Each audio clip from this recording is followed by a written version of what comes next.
આના તને ગાંડો કે નાસ્તિક કે હે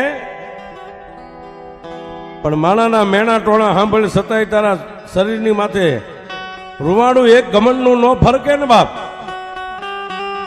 ભોયે પથારી ભૂખ્યો હુવારું દેહની પાડી દઉં ખાલ, પણ આટલું દુઃખ દેતા મને મેલડીને નો છોડીને તો પછી તને કરી દઉં ની હાલ.